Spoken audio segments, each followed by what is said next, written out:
Hola, somos Mauricio y Eugenio, los dos Ordóñez. Creemos en crecer, crear cultura y construir carácter. Este es nuestro podcast y queremos invitarte a la conversación. Esperamos que puedas disfrutarlo tanto como nosotros. Hola, bienvenidos al episodio número 25 de Dos Ordóñez. Es un gusto estar aquí una semana más con ustedes, recibiéndolos y teniendo una conversación juntos. Quiero también darle la bienvenida. Mau, ¿cómo estás, bro? ¿Cómo ha estado tu semana? Hola a todos, gracias por ser parte de esta conversación. No puedo creer que el episodio número 25, llevamos ya 6 meses. Gracias por ser parte de este proyecto. Hoy casi no llegaba al podcast, bro. Ajá, ¿por qué? Hoy mi día empezó como no quieres. Si estás casado, hoy mi día empezó como no quieres que empiece tu día. No encontraba mi anillo, bro. Literal me levanté y siempre lo dejo al lado de mi cama. Pero algunos saben, y lo hemos platicado rápidamente en este podcast, que a veces tengo episodios de sonámbulo.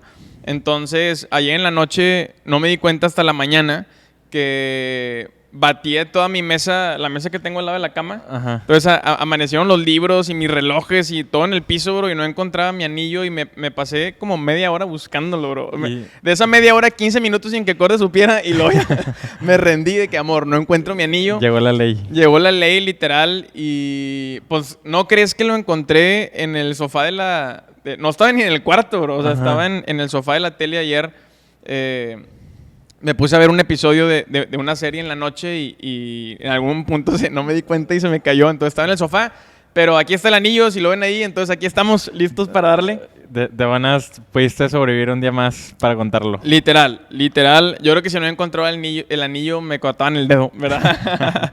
Pero no, la verdad es que ha sido súper emocionante. Estos 6 meses ha sido muchísimo trabajo. Creo que puedo decir, midiendo la proporción que nos ha cambiado la vida, la rutina de nuestros miércoles. Los miércoles no son un día libre para nosotros, al contrario. Pero bueno, ha sido gracias al equipo detrás de Dos Ordóñez, el Lee que está detrás de la cámara. Y bueno, todo el esfuerzo que hemos hecho para que este podcast pueda salir cada jueves. Y pues justo hoy queremos hablar del trabajo, entonces vamos a darle con todo y a entrar de lleno a este episodio. Así es, creo que este es un tema súper valioso y súper importante. Creo que más como hombres, y está ligada esta idea del hombre como el trabajador o el hombre como el que provee, el sustentador de su casa. Entonces creo que va a ser muy, muy interesante sumergirnos durante los siguientes minutos en este tema del trabajo y de la provisión. Y me gustaría comenzar haciéndolo, involucrándolos y metiéndolos a todos a esta escena de una serie que cuando supe que, cuando estábamos platicando y dijimos que íbamos a hablar del trabajo, así de volada llegó esta escena de esta serie a mi cabeza. Y es la serie de Breaking Bad. Y no me acuerdo qué episodio es, pero el punto es que hay 2 personas. Está Gustavo Fring, que es un hombre de negocios, y está Walter White, que es un químico. Y Gustavo está intentando convencer a Walter que trabaje para él en su laboratorio. Simplemente y únicamente que el detalle es que es un laboratorio de metanfetamina, de droga. Pequeño, gran detalle. Ajá, es el detalle y es el tema de la serie. Entonces, Walter inicialmente no está queriendo hacerlo, le está argumentando que él ya ha cometido suficientes errores, que han lastimado a su familia, precisamente refiriéndose a que ya en el pasado ha elaborado este tipo de drogas. Y Gustavo empieza en este discurso donde lo está intentando convencer de que trabaje para él y le dice estas líneas de manera, si conoces a ese personaje, de manera súper elocuente, de manera muy elegante, y le dice estas líneas cuestionándolo. Le dice: ¿qué hace un hombre? Un hombre provee para su familia y lo hace incluso cuando nadie lo valora, ni lo respeta, ni lo ama. Simplemente lo soporta y lo hace porque es un hombre. Y yo me acuerdo cuando escuché estas palabras y esta frase, yo estaba acostado en el sillón y me paré de que ¿a dónde vamos a chambear, verdad? O sea, bro, ahorita que lo leíste pensé que estaba dentro de la serie, bro. O sea, lo leíste con un tono, no le metieron efectos. O sea, y literal fue de que quiero trabajar. Sí. Y despertó ese sentido de proveedor dentro de mí, que independientemente de lo que suceda, hay que salir a sacar el jale adelante, hay que sacar las cosas a flote y vamos a salir a partírnosla. Y creo que reflexionando en esta escena, creo que puedo ver desde mi perspectiva que este personaje tiene una correcta perspectiva acerca del hombre como proveedor, que independientemente de cómo te sientes, independientemente de las circunstancias o del cómo te están tratando, tus responsabilidades se tienen que cumplir. Tu rol como proveedor no puede estar dependiente de cómo te sientes, no puede ser dependiente de si te tratan bien o te tratan mal. Tiene que estar fundamentado en una decisión, tiene que estar fundamentado en que tú amas a tu familia y que aunque no te amen de regreso, tú vas a decidir ser el primero en amar, y una manera de hacerlo es proveyendo. Pero creo que en un segundo nivel o en un segundo paso se equivoca y tiene una perspectiva equivocada en cuanto al bien y el mal. Y eso lo lleva a tener esta perspectiva distorsionada acerca de la jerarquía de sus valores, o en otras palabras, supuestamente en su discurso está intentando valorar más a la familia, pero en realidad está poniendo a la provisión y al dinero por encima de su familia. Y la consecuencia de esto es que en vez de amar a tu familia y sacrificar para que tu familia salga adelante, terminas sacrificando a tu familia en favor de la provisión. Entonces te das cuenta cómo es, en la escena completa, tiene un discurso súper motivante y poderoso, pero en el fondo ha puesto a la provisión por encima de la familia, en vez de la familia estar por encima de la provisión. El tema del trabajo es un tema bien interesante porque es algo tan importante, es algo tan elemental, es algo tan trascendente, pero creo que se ha desvirtuado tanto. Creo que hoy en día uno de los grandes problemas que podemos ver en los hombres es que se ha perdido la identidad de por qué trabajamos, ¿no? Uh-huh. Hemos perdido lo que hay detrás de nuestro trabajo. Y hay una cita que me encanta. Hay un verso en la Biblia que habla acerca de cómo aquellos que han dejado de cuidar a sus familias, y está hablando acerca de han dejado de ser proveedores, aquellos que se han negado de cuidar, de proveerles a los de su propia casa, dice, han negado la fe verdadera. Uh-huh. Y me impresiona cómo el autor pone en la misma categoría el trabajo y la fe. Y es más, pone el trabajo, o sea, el ser proveedor, como resultado de tener fe. Y dice, aquellos que han sacrificado a su familia o aquellos que no han querido trabajar, aquellos que han estado de flojos, han negado la fe verdadera. Y creo que el primer paso es entender el por qué trabajamos, uh-huh. Es entender el lugar que el trabajo tiene en nuestra vida. Creo que uno de los roles más importantes que tenemos como hombres y que tristemente se ha desvirtuado y creo que se ha ido perdiendo es un hombre como proveedor, ¿verdad? Sí. Es el hombre tomando esa responsabilidad y ese compromiso. Yo soy un fiel creyente que un hombre se mide por sus compromisos, y cuando te echas en la espalda el compromiso de ser proveedor, estás incluso tomando este verso siguiendo esa fe verdadera, ¿no? Uh-huh. Creo que el trabajo siempre va a ser un medio, y tú lo dijiste ahorita, el problema es cuando se convierte en un fin en sí mismo, ¿no? El problema es cuando sacrificas todo por tu trabajo. O sea, trabajamos porque servimos a nuestra familia, es como un medio para servir a otros, es como un medio para sentirnos, ¿verdad?, llenos de propósito, es como un medio para dignificar, el trabajo dignifica. Y en ese proceso, claro, el jornalero es digno de su salario, pero no trabajamos por eso. Sí. Creo que es importante entender eso, porque cuando el orden de los factores se altera, entonces creo que empiezas a trabajar por los motivos equivocados, y cuando uno trabaja por los motivos equivocados, tarde o temprano deja de trabajar. Sí. Cuando uno trabaja por las razones equivocadas, tarde o temprano uno se encuentra y te das cuenta que poco a poco has dejado de trabajar hasta el día en que no te gusta trabajar, hasta el día en que no quieres trabajar. Y me encanta cómo el autor lo pone en ese nivel. Te has alejado de la fe verdadera. Y hoy yo puedo ver un problema grande en los hombres, en donde nos encontramos estos hombres, y creo que hay dos categorías: los hombres que no quieren trabajar, y creo que si no quieres trabajar como hombre, estás frito. Y espero que al final de esta conversación Eso cambie. Sí, puedas alivianarte. Y número 2, aquellos que no saben trabajar. Y creo que el primero es muy triste. Creo que el segundo es entendible. Creo que hoy es entendible que hay hombres que no sepan trabajar porque nunca alguien les enseñó a trabajar. Sí. Porque justo creciste en una casa en donde tu papá te sacrificó por el trabajo. Y hoy estás pagando las consecuencias de que nunca tuviste un buen ejemplo de alguien que te enseñara a trabajar.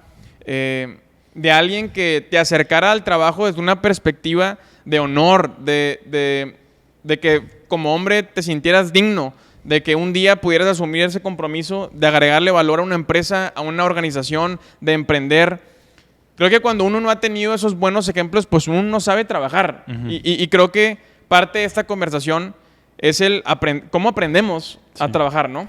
Sí, y a tener una relación sana con el trabajo y con el fruto del trabajo. Creo que también, así como mencionas que quizás puedes no tener esa perspectiva correcta del trabajo porque a lo mejor alguien te lastimó por querer trabajar, en este caso tu papá. Creo que también puedes tener una perspectiva equivocada con estos gurús de Instagram, por ejemplo, que te hablan que el trabajo es para volverte millonario y comprarte Lamborghinis y irte a Dubái y disfrutar mil y un cosas que tú dices, o sea, bro, eso es totalmente materialista. Yo no me identifico con ese tipo de vida, o sea, no me llama el querer llenarme de posesiones y de lujos materiales. Y puede crearse también ese cierto resentimiento que el tener una estricta y disciplinada ética de trabajo está ligado con eso cuando no necesariamente, ¿verdad? Entonces, creo que es otro extremo que también nos puede llevar a estar peleados, a estar en conflicto con el trabajo y por eso hoy queremos hablar acerca de cómo debería ser esa postura, cómo debería ser nuestra perspectiva respecto al trabajo y a los frutos. Creo que una buena pregunta para hacer un diagnóstico es recordar cuál fue tu primera experiencia con el trabajo. Creo que es una buena pregunta. ¿Cuál fue tu primera experiencia, a lo mejor de niño, de adolescente, de joven? ¿Cuál fue tu primera experiencia trabajando? Y creo que eso puede enseñarnos mucho de cómo hoy vemos el trabajo. Y sí. Hace unos días estaba teniendo yo una conversación con mi papá. Esta semana, yo no lo sabía hasta esta semana, pero resulta que hoy miércoles que estamos grabando es el Día de los Abuelos. Yo no sabía. Eso no estaba en mi radar y en mi vida hasta esta nueva etapa. Entonces, estaba platicando con mi papá acerca de cómo la relación con los abuelos ha ido cambiando con el tiempo. Cómo hoy en día vemos una generación de niños, ¿verdad? A mí me ha tocado verlo en lugares y obviamente creo que más... Vaya, te vuelves más alerta porque estás entrando en una nueva etapa, ¿no? Pero de pronto ves a niños que se tutean a sus abuelos, ¿verdad? Y que tratan a sus abuelos como si fueran sus amigos. Y hablaba con mi papá esa relación de tratar de acordarme cómo fue mi relación de niño sobre todo con mis abuelas. Y yo me acordaba que era una relación de respeto / un temor reverente, ¿verdad? Y mi papá a lo que voy con esto es que mi papá me hizo acordarme de algo que honestamente yo había olvidado. Y es que la mamá de mi papá tenía esta tradición, yo no sé si tú te acuerdes, pero en su casa ella vivía en un pueblo a las afueras de la ciudad. Tenía un patio bien grande. Y era tradición que cada nieto tenía que sembrar un árbol. ¿No? ¿Tú te acuerdas de eso? Creo que sí lo recuerdo. Si yo estaba chico, tú estabas todavía más chico. Pero me acuerdo que cada nieto tenía que sembrar un árbol. Y conecté eso con... Creo que esa fue mi primera experiencia, de mis primeras experiencias trabajando. O sea, sabes que tenías que llegar a casa de la abuela. Y número uno, un día, se llegaba este día, ¿no? Que era sumamente emocionante, en donde vas a hacer un hoyo en la tierra, vas a tomar unas semillas y tú escogías, ¿verdad? Va a ser un árbol de limones o de qué va a ser tu árbol, ¿verdad? Y tenías que sembrarlo. Y tú tenías que, ahí bajo el sol de Monterrey, agarrar una pala y sembrar. Y luego tenías que ir a la semana y tenías que regresar. ¿Por qué? Porque tienes que ver cómo está tu árbol y tienes que regarlo y tienes que podarlo y tienes que atenderlo y tienes que asegurarte que esté sano y que esté creciendo fuerte. Y me hizo recordar cómo el ver el trabajo de esa manera te hace darte cuenta que hay un propósito mucho más grande. Y creo que hay toda una conversación que pudiéramos tener de lo que representa para un ser humano, por ejemplo, sembrar un árbol, ¿no? Estás sembrando vida, estás sembrando algo para la posteridad, estás sembrando algo que toma tiempo, tienes que ser paciente. Hay tantas virtudes y tanto carácter en esa actividad, ¿no? De sembrar un árbol. pero me hizo acordarme y fue tan especial para mí tener esa conversación con mi papá. Fue tan especial para nosotros el poder decir, yo quiero asegurarme que Santiago viva eso, ¿verdad? No sé dónde vamos a plantar un árbol, pero yo quiero asegurarme que mi hijo pueda tener ese acercamiento con lo que significa el trabajo, el esfuerzo, ¿verdad? Creo que ahí es donde te das cuenta que es un medio para un fin mayor. Y cuando en tu corazón creces con ese tipo de experiencias, en lugar de hacerlo por el dinero, en lugar de hacerlo, ¿verdad?, como una carga, ay no, qué flojera, ¿verdad? Quiero tener el mayor beneficio con el menor esfuerzo. Eso no es trabajar, ¿verdad? Creo que tenemos que enfocarnos y poder sanar esa perspectiva del trabajo en nuestras vidas, porque hay tanto fruto cuando un hombre decide trabajar. Y por el otro lado también se paga un precio muy alto en la familia, en el matrimonio, en una sociedad cuando los hombres no quieren trabajar. Sí, y creo que sumando ese comentario, tomando esa figura, también cuando uno está sembrando un árbol, una de las virtudes que practica es que estás sembrando lo que no ves. Y el día de mañana no vas a ver, y en una semana no vas a ver, sino va a ser con la constancia, va a ser con la perseverancia, y la perseverancia en fe, porque no estás viendo si está creciendo, no estás viendo si está echando raíces. Simplemente es haciendo tu mejor esfuerzo en algo que todavía no ve resultado, pero teniendo la confianza que un día vas a ver ese fruto en tu vida. Yo quería preguntarte y hacerte esta pregunta, tú que estás casado, que tienes un hijo, si ligamos mucho el concepto del trabajo con la familia, con el proveer para otros, ¿cómo ha sido para ti o cómo has logrado balancear el trabajo y la familia y no caer en esa trampa de sacrificar a tu familia para tu trabajo? Ha sido un proceso de entender el valor del trabajo en esta etapa. Creo que cuando estás soltero, cuando estás en la universidad, agarras un trabajo y ese trabajo muchas veces representa esta independencia, ¿no? Por primera vez, estas ganas de sobrevivir, de poder ganar tu primera quincena, tu primer salario. Y creo que se vuelve el descubrir una etapa nueva, ¿no? Conforme pasa el tiempo, y yo lo mencionaba ahorita, conforme agarras compromisos más grandes y responsabilidades más grandes, te vuelves independiente, decides casarte, te das cuenta que está sobre tus hombros una carga, tu familia crece. Creo que eso te ayuda a direccionar y es bien fácil cuando lo ves desde esa perspectiva el por qué trabajamos. Sí. Me doy cuenta que trabajo por mi familia. No, hace poquito alguien me preguntaba de que cuál es tu cifra, cuál es tu número, para ti cuánto es suficiente en cuanto a un salario o un precio o el dinero, ¿verdad? Y simplemente no podía llegar yo a una respuesta porque desde mi perspectiva no lo hago por dinero, ¿verdad? No trabajo por eso. En el proceso, una vez más, el jornalero es digno de su salario, ¿verdad? Y disfrutas del fruto de tu trabajo. Pero eso no es lo que te motiva todos los días, ¿verdad? Para mí, sí, más que todo, es el poder darme cuenta que si llego en la noche cansado a mi casa, si llego en la noche, ¿verdad?, literalmente con ganas de cenar y tirarme en la cama porque no puedo más, ese fue un día productivo y lo hice por mi familia, ¿verdad? Creo que tus prioridades al final del día marcan qué decisiones tomas, ¿verdad? Y creo que es importante, tienes que dedicarle tiempo a tu familia y tienes que encontrar esos espacios para nutrirlos también a ellos, sí, ¿verdad? Porque ellos finalmente no nada más necesitan de tu provisión, de lo económico, necesitan de tu persona, sí, ¿verdad? Pero también creo que mi esposa, mis hijos, mi familia se motivan cuando ven a su papá, cuando ven, ¿verdad?, al líder de la casa trabajando, ¿no? Cuando te ven cansado. Sí. Y llegas cansado con ganas de estar con ellos, ¿verdad? Con ganas de llegar a casa y pasar un tiempo con ellos. Pero creo que tiene que ver con eso, con una perspectiva más grande, no individualista, ¿verdad? No salgo a trabajar todos los días por la casa que queremos comprarnos o para querer cambiar mi carro o para poder irnos de vacaciones, sino hay algo mucho más grande. Y en el camino, si las cosas salen bien y un día vamos a disfrutar eso. Sí. Pero en el presente creo que hay algo mucho más grande, creo que hay algo mucho más significativo, mucho más trascendente, y es lo que yo decía hace rato, de verlo como un medio y no confundirte. Creo que hoy en día hay muchas ideas que te quieren hacer pensar que lo mejor es trabajar menos, ¿verdad? Es cómo trabajas menos para ganar más y cómo te puedes retirar a los 30 años, ¿verdad? Sí. Y yo, ¿cómo? O sea, tengo 28, ¿verdad? Y yo no quiero dejar de trabajar, ¿verdad? Y cómo puedes hacer el menor esfuerzo y tener el mayor sacrificio. Y creo que no hay nada más tóxico y nada más inútil que ese tipo de mentalidades. Porque no es la vida real. Y al final de cuentas, tú, hombre, fuiste hecho para cansarte, fuiste hecho para llegar a tu casa sin fuerzas porque estuviste trabajando, llegar a tu casa, ¿verdad?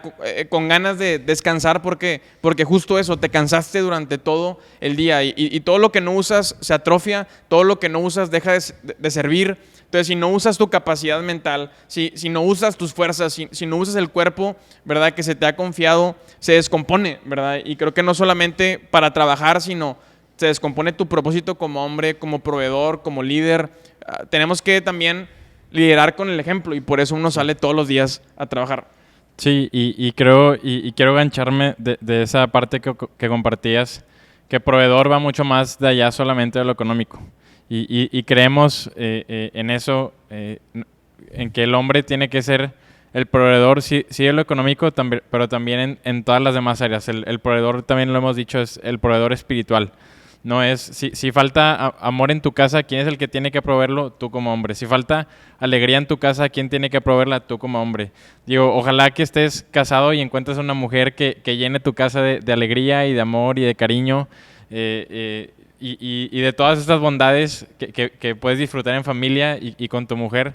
Pero si un día esas llegan a faltar, tú como hombre tienes que saber que tú eres el proveedor, no solamente de lo económico, sino también de estos aspectos espirituales y tienes que poder sembrar esas semillas y proveer de estos atributos que uno quiere ver en su casa y en su hogar con su familia. Totalmente, y quiero interrumpirte porque me tomo de ese comentario.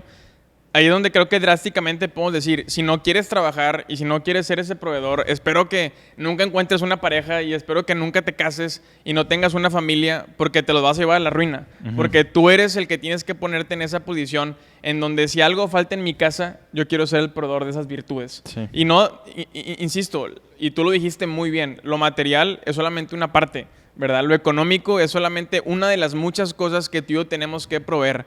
Y creo que hoy en día vemos las consecuencias de hombres, ¿verdad? Que no quieren trabajar y que empujan a sus esposas para tomar un rol que no les toca, y no estamos en contra de que la mujer trabaje, pero sí de que agarre una carga que no le corresponde, ¿no? Sí. Y creo que ahí es donde como hombres tenemos que confrontar esa mentalidad y darte cuenta de dónde nace esa pereza, esa flojera.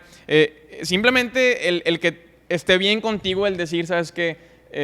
Pues voy a trabajar más mediodía, voy a trabajar pues un par de días a la semana, ¿verdad? Compadre, acábate las horas del día, o sea, agárrate 2 trabajos, si tienes mucho tiempo libre, quítate esa idea de que en la etapa en la que estás, si estás en tus 20s, en tus 30s, aún me atrevo a decir, en tus 40s, ¿verdad? Tienes que pasártela trabajando. Sí, creemos que el hombre fue diseñado para trabajar. Y algo que he estado estudiando mucho últimamente y creo que puede ayudar a tomar esta perspectiva que es muy contraria a la que vemos ahorita en el mundo, que es eso que dices de retírate cuanto antes puedas, trabaja cuanto menos puedas.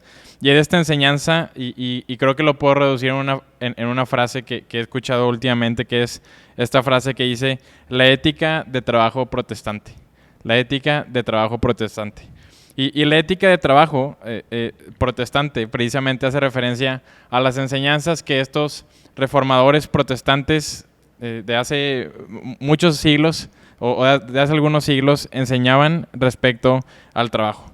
Y esas enseñanzas respecto al trabajo están basadas en algo que conocemos como las enseñanzas o como las doctrinas de la vocación. Y estas enseñanzas parten o ponen este principio que todo trabajo que es lícito puede ser y debe ser visto como el llamado que Dios tiene para tu vida. Es decir, todo trabajo que hagas con que sea lícito, es decir, que sea legal, que no haga daño y que no lastimes de manera directa a otras personas, ese trabajo puede ser y debe ser visto como la vocación, como el llamado que Dios tiene para tu vida. Y esta es una perspectiva y es una enseñanza muy de los protestantes, porque viene y rompe esta idea que nos separa lo sagrado de lo secular, ¿no? Y bajo esta idea de lo sagrado y lo secular, nos dice que Dios, que lo divino, que lo más preciado, que el cielo, que el paraíso es lo sagrado y todo lo demás es lo secular, ¿no? Entonces, de tal manera que si quieres entregar tu vida a Dios, si quieres rendirte a Él o adorarlo a Él, tienes que dedicarte a algo sagrado, tienes que dedicarte al sacerdocio, tienes que dedicarte a ser un monje y dejar la civilización a un lado, y es separarte de lo secular para poder estar en lo sagrado. Pero esta enseñanza viene y rompe eso, porque viene con esta actitud primordial que dice: Cristo y Jesús es Rey. Y si Jesús es Rey de todo el mundo, Jesús es Rey de todo el mundo, entonces todo le pertenece. Ya no hay tal división como lo sagrado y lo secular. Ya no hay tal cosa como lo más especial y pues lo que sucede en el mundo, sino si Jesús realmente es Rey, y me encanta a mí esta frase popular que dice: viva Cristo Rey.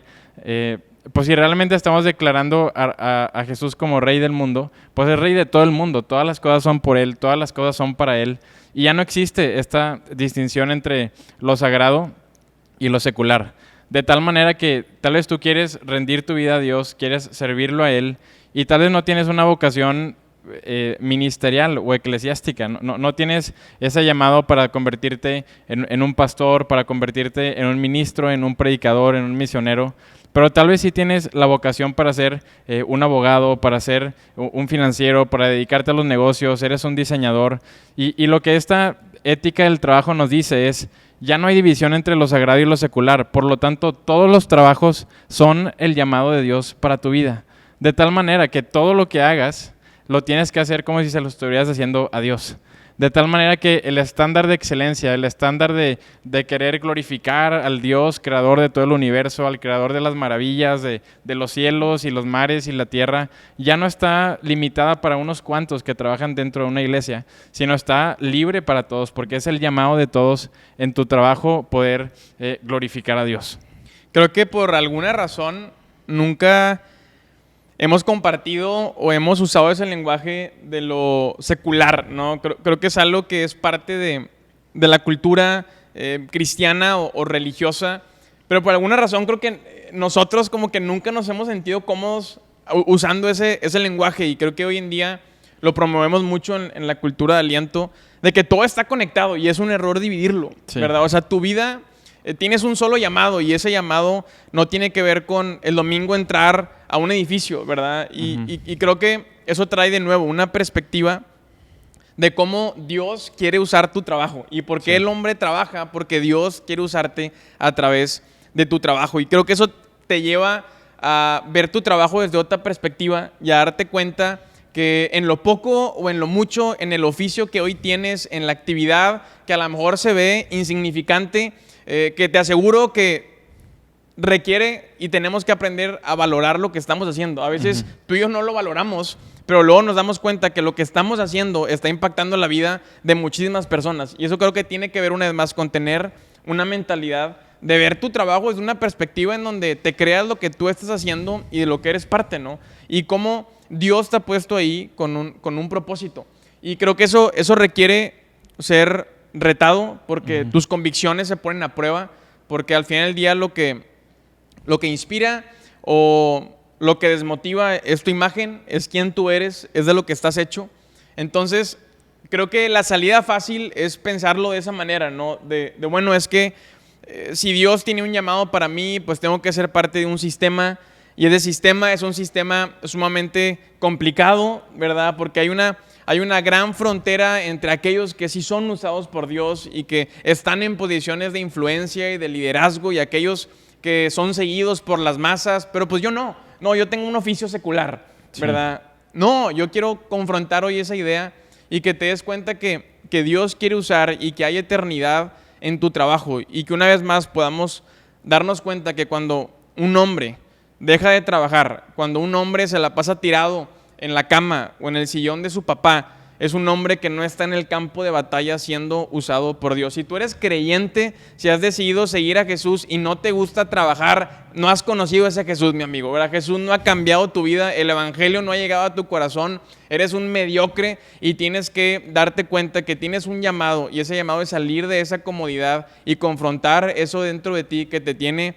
fuera del campo de batalla. Creo que empiezas a vivir tu fe cuando justo haces esa conexión. Creo que es muy fácil esconderte y es muy fácil renunciar a tus principios cuando ves el trabajo y la vida desde esa perspectiva. Lo secular y mi relación con Dios.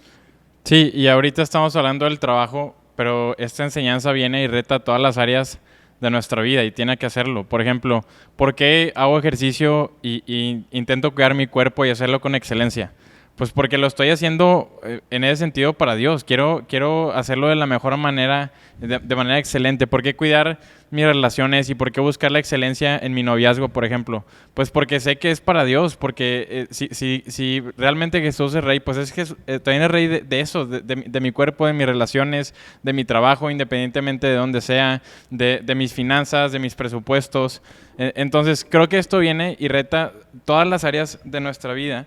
Y bajo esta enseñanza, bajo esta perspectiva de la ética de trabajo protestante, podemos tener perfectamente balanceados estos dos puntos. Por un lado, buscar la excelencia en tu trabajo, estar en contra de la mediocridad, estar en contra de querer hacer las cosas a medias, sino buscar proveer y proveer siempre, proveer independientemente de cómo te sientes, de la circunstancia, pero también nos permite tener este apoyo y este soporte moral, donde nos dice que en primer lugar es Dios, en segundo lugar es nuestra familia y en base a eso buscamos proveer. Entonces no sacrificamos a nuestra familia para tener más dinero, sino sacrificamos para nuestras familias. Nos sacrificamos finalmente a nosotros mismos en favor de nuestras familias, en favor de la provisión hacia nuestras familias. Y precisamente es en amor a Dios y es en amor a nuestra familia que el hombre sale todos los días a proveer para su casa. Y porque creo en esa línea, voy a hacerlo de manera honrada, voy a hacerlo de manera digna, voy a hacer las cosas legalmente, ¿verdad? Y creo que cuando te ganas el pan y cuando te pones el peso de tu familia sobre tus hombros y lo haces de manera honrada, hay una satisfacción enorme y te puedes ir en la noche a dormir tranquilo y con la paz y la seguridad de que hiciste las cosas bien porque valoras tu familia. Sí. Y creo que todas aquellas personas que acumulan riquezas a base de engañar a otros, toda esa bola de gente que se la pasa robando, toda esa bola de políticos que se la pasan robando y que se hacen ricos por ser corruptos, toda esa gente que está involucrada, sobre todo en nuestro país, en el crimen organizado, pueden tener todas las cosas materiales y puedes tener millones en el banco, pero hay algo que el dinero no puede comprar y es el tener la paz en tu corazón y en tu mente, que protegiste a tu familia y lo hiciste de una manera honrada. Tomaste el camino de mayor sacrificio y creo que eso es algo que nadie puede quitarte. Si tú sales a partírtela todos los días, seas hombre o seas mujer, no dejes que nunca nadie te robe eso. No dejes que el sentido de comparación, a lo mejor no tienes lo que otros tienen, pero puedes irte a la tumba sabiendo que lo hiciste de la mejor manera, que tomaste el camino de mayor sacrificio, que no te corrompiste, que no te vendiste. Me enoja cómo en estos días salió una noticia que se está perdiendo la oposición, ¿verdad?, en el Senado, porque hay quienes están dispuestos a venderse. Y no estoy en contra ni a favor de ningún político, pero sí de los contrapesos, sí de aquellos que defiendan la bandera, y estoy en contra de aquellos que se venden por dinero. Porque una vez más, lo que te da la paz y la seguridad al final del día es el saber que hiciste las cosas de manera honrada. Y ahí es donde creo que lo espiritual hace todo el sentido. Lo espiritual guarda tu corazón, guarda tus motivaciones, hace que le saques la vuelta a las tentaciones de la vida, del dinero, de este mundo, y al final de cuentas te hace un mejor hombre, una mejor persona y realmente un proveedor de virtudes en tu casa. Sí, y creo que, vaya, esto aplica para todos, pero creo que especialmente hace tanta falta en las generaciones más jóvenes, en las generaciones abajo de nosotros. Precisamente hace un par de días platicábamos con una amiga y nos decía cómo los hermanos más chicos de ella que están en etapa prepa, universidad, que son muy apáticos a la vida y que pues no tiene sentido para qué hacer las cosas. Y son comentarios que había escuchado de esas generaciones más chicas, que hay un sentido de apatía, este sentido de cinismo, de la vida no tiene sentido. Pero creo que cuando tomas esta ética de trabajo donde todo, absolutamente todo lo que haga, es para la gloria de Dios, entonces me pone en ese estándar más alto y comienzan a cobrar sentido y comienzan a cobrar vida estos pasajes de la Escritura que nos dice: todo lo que hagan, háganlo para la gloria de Dios, ya sea que coman o beban, háganlo para la gloria de Dios, ya sea que trabajen, para el ser humano, hazlo como si fuera para la gloria de Dios. Y ponen en nosotros esta hambre de la excelencia, esta hambre de terminar las cosas, de decir no a la mediocridad, de decir no a hacer las cosas a medias y poder ser esos hombres trabajadores que puedan proveer para su familia tanto de lo material como de las necesidades espirituales que se presentan. Creo que un buen punto de partida ahorita que comentas lo de las nuevas generaciones es que creo que incluso la narrativa nos ha llevado a que el trabajo hoy se ve como algo que no es bueno. O sea, qué flojera, es mi trabajo de 9 a 5, es lo que tengo que hacer de lunes a viernes. Entonces compartimos de nuestras vidas todo menos nuestro trabajo. Y creo que no hay trabajo ni bueno ni malo, creo que no hay trabajo ni vistoso, ni aquel que qué pena mi trabajo. No, pongamos de moda el trabajar. O sea, tú que me estás escuchando, pon de moda, ¿verdad? Siéntete orgulloso de tu trabajo. A lo mejor no es el trabajo que vas a tener toda tu vida, a lo mejor eres practicante en una empresa, a lo mejor estás trabajando por necesidad, ni siquiera te gusta tu trabajo, pero el trabajo dignifica al ser humano. Pon de moda tu trabajo, comparte, ¿verdad? No solamente todo lo que sucede en tu vida fuera de tu trabajo, hay algo emocionante, hay algo divertido, hay algo lleno de propósito en lo que estás haciendo y creo que cuando lo ves de esa manera, también te das cuenta que es parte de tu vida y va a ser parte de tu vida hasta el día que te mueras. Una vez más, tú lo has dicho, ¿verdad? Que no crees en el retiro, ¿verdad? Y me gustaría cerrar el episodio de hoy tocando ese tema, pero creo que sí, no podemos ver el trabajo como algo que bueno, ni modo, ya me toca hacerlo y cada día me levanto esperando el día en que me retire o que me caiga una herencia, ¿verdad? O que me vuelva rico por accidente. Nunca va a ser un buen momento para retirarse, porque el trabajo es mucho más que eso. Sí, creo que parte desde la perspectiva que las escrituras no viene el concepto de retirarte. Vemos personas mayores trabajando, cumpliendo su propósito, aún siendo fieles al llamado y a las tareas específicas que tienen por desarrollarse. Y creo que, ¿por qué? Porque el hombre está hecho para trabajar. Entonces, por lo tanto, mientras tengas vida, mientras tengas la capacidad de hacerlo, tienes que trabajar. Ahora, quiero hacer el paréntesis y quizás hacer la aclaración que ciertamente es penoso y duele cuando ves personas mayores trabajando porque están luchando para sostener su vida. Y creo que ese es un tema aparte, pero y por otra parte no estoy diciendo que a tus 70 y a tus 80 tendrías que hacer lo mismo que a tus 30, las etapas cambian obviamente, pero el punto es que no, así como está muy de moda bueno, me voy a retirar o me retiraron de la empresa. El problema es que te terminas retirando de todo el resto de tu vida, de tus amistades, de tu servicio, de la vida espiritual. Y como lo dijiste, una vez que te retiras y te reclusas o te recluyes a tu casa como si fuera una celda, comienzas a perder tus habilidades, tus capacidades y creo que ahí es donde la vida humana comienza a deteriorarse. Así es, te retiras y creo que el cerebro, la mente, el corazón, la pasión se te va. Uno de mis sueños aquí en Aliento es poder el día de mañana tener una base sólida de hombres y mujeres de 70, 80 años, ¿verdad? Que puedan servir, que les tengamos un espacio digno, un espacio que los emocione, que los rete. Creo que tú lo dijiste, en cada etapa hay mucho que dar. Pero creo que entender que uno tiene que llegar a esa etapa habiendo recorrido ya un camino. Creo que es importante también darte cuenta de qué etapa de la vida estás. Yo, con mi hijo recién nacido, por cumplir 30, no me puedo comparar con alguien que tiene 50 o 60 años, que tiene un poder económico más grande que yo. A lo mejor esa persona trabaja 2, 3 días a la semana. A lo mejor esa persona se toma muchísimas vacaciones al año. Y yo puedo caer en el error de compararme con esa persona y creer que mi vida se vea igual a la de él. Y es un completo error, ¿verdad? Ahorita en esta etapa de mi vida. Y en los siguientes 10, 15, 20 años me toca la etapa más productiva.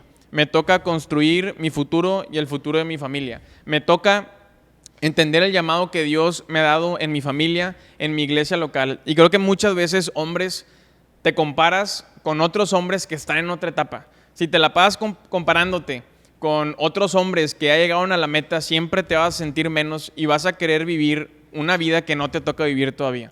Creo que no podemos caer en el error de nuestros 20s, en nuestros 30s, querer vivir un ritmo de vida de alguien en sus 60s. Yo no puedo hoy, no me merezco vivir el estilo y el ritmo de vida que tiene mi papá, ¿verdad? Porque cuando él tenía mi edad, ¿verdad? No, estaba haciendo cosas que ahorita no está haciendo porque es lógico, ¿verdad? Entonces, creo que uno tiene que enfocarse en qué es lo que me toca, cómo se debe de ver mi vida laboral hoy, ¿verdad? ¿Cuánto es un buen ritmo, un buen tiempo de descanso, ¿verdad? Y quitemos ya del vocabulario es que me encuentro cansado, es que me encuentra cansado, ¿de qué? De vivir, bienvenido, ¿verdad? Bienvenido al club, ¿verdad? Y nos quedan tantos años de un ritmo acelerado, porque es lo que nos toca.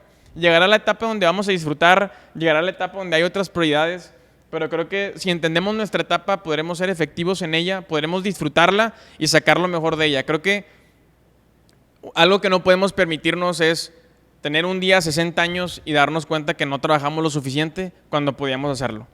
Darnos cuenta que descansamos demasiado, darnos cuenta que quisimos vivir una etapa que no nos correspondía y por eso hoy no tenemos tanto fruto que disfrutar como si hubiéramos tomado el reto en ese momento que nos correspondía. Así es, a mí me gustaría ir cerrando con esta idea o este comentario en cuanto al retiro, que trabajes no para retirarte, trabaja para que un día ames tu trabajo y puedas dedicarte a aquello que amas y puedas utilizar tu tiempo, tu esfuerzo y tus recursos en aquellos planes, proyectos que amas, en el legado que quieres dejar aquí para tu familia y para esta tierra. Y nuevamente lo hagas sabiendo que estás diseñado para trabajar, no es sacrificando y abusando de otros, sino es teniendo esa perspectiva correcta que es una ética de trabajo donde tú vas a darlo todo, vas a buscar la excelencia, pero nunca es aplastando y abusando a los demás, es haciendo un trabajo honrado, un trabajo digno, un trabajo donde nuevamente se le tiene que dignificar a las personas. Si en tu trabajo no estás dignificando a la gente o si tu trabajo termina abusando a la gente, pues no es un trabajo que deberías de sentirte orgulloso muy en lo personal, sino deberíamos de estar buscando lo contrario, que así como el trabajo honra a uno, tú como proveedor de trabajos, como jefe, como líder, el trabajo que das debe de poder honrar y servir de honra para otros y sus vidas. Buenísimo. Pues esto fue el episodio número 25. Vamos a darle con todo a la semana, así a trabajar cada día tomando esta perspectiva. Gracias por ser parte de la conversación. Nos vemos en los comentarios o en nuestras redes sociales y que tengas un excelente día.